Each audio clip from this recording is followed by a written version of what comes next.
नमस्कार, आप देख रहे हैं SPN9 न्यूज़। SPN9 न्यूज़ में आपका स्वागत है। कांग्रेस नेता रणदीप सुरजेवाला ने एक खास चुनावी कार्यक्रम में बीजेपी और संघ पर जमकर निशाना साधा। उन्होंने इस दौरान बेरोजगारी, कृषि कानूनों, कानून व्यवस्था और अल्पसंख्यकों को निशाना बनाए जाने से लेकर आगामी 5 राज्यों के चुनाव पर भी अपनी बात रखी। सुरजेवाला ने कहा कि कांग्रेस उत्तर प्रदेश में एक मेन प्लेयर के तौर पर उभरेगी। प्रधानमंत्री नरेंद्र मोदी की एक नेता के तौर पर कांग्रेस के पास क्या कोई काट है? इस सवाल पर उन्होंने कहा, पूरी दुनिया में एक ट्रेंड नजर आता है। वो ट्रेंड क्या है? डॉक्टर मनमोहन सिंह ने 2009 से 2000 तक एक बेहतरीन सरकार दी। वो केजरीवाल जी हों, अन्ना हजारे हों, इंडिया अगेंस्ट करप्शन और RSS की बैंकिंग हो, उस सरकार को बदनाम करने के लिए एक लंबा कैंपेन चला। उसका नतीजा हुआ कि लोगों को लगा कि कांग्रेस को बाहर का रास्ता दिखाना चाहिए। हमने ये स्वीकार किया और मोदी को रिप्लेसमेंट के तौर पर मौका मिल गया। उन्होंने कहा, इस देश में और इस दुनिया में भी एक नई किस्म की राजनीति हो रही है। वो राजनीति क्या है? वो राजनीति है कि जहां अल्पसंख्यकों का उत्पीड़न होगा और अल्पसंख्यकों का भय दिखाकर बहुसंख्यकों को डराया जाएगा।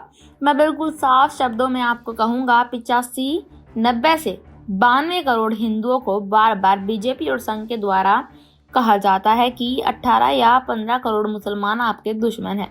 5 से 7 साल मोदी जी के काट दूं तो ये देश 70 साल तक इकट्ठे चला। हम एक दूसरे के दुश्मन कैसे हुए? सुरजेवाला ने कहा कि इस देश में ये विचार किया जा रहा है कि सिर्फ एक व्यक्ति या एक विचारधारा को ही सब जानकारी है और बाकी सब तो बेवकूफ है या बाकियों को बोलने का अधिकार नहीं है। उन्होंने कहा कि कई बार बहुमत इस प्रकार से बहक जाता है। 7 साल बाद देश के लोगों के सामने सच्चाई आने लगी है कि शमशान और कब्रिस्तान रोटी नहीं दे सकते, केवल लाश दे सकता है। जातियों का टकराव केवल हिंसा देता है, रोजगार नहीं देता।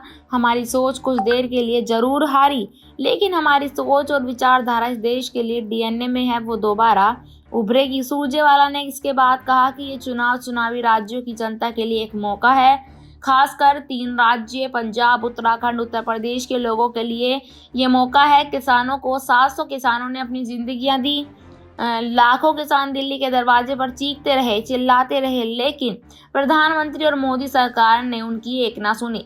जो 3 कृषि कानूनों से ग्रस्त रहे, पर उपचुनाव की हार के बाद वो कानून सख्त हुए और चोर दरवाजे से उन्हें दोबारा वापस लाने की शुरुआत की जा रही है। सुरजेवाला ने इस दौरान कहा, ये मौका नौजवानों के लिए है।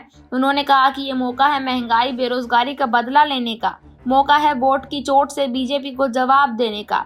उत्तराखंड, गोवा और मणिपुर में हम अपने बलबूते पर सरकार बनाएंगे। उत्तर प्रदेश को लेकर उन्होंने कहा कि यूपी में कांग्रेस एक मेन प्लेयर के तौर पर उभरेगी। ऐसी और खबरों के लिए लगातार बने रहिएगा SPN9 न्यूज़ के साथ। धन्यवाद।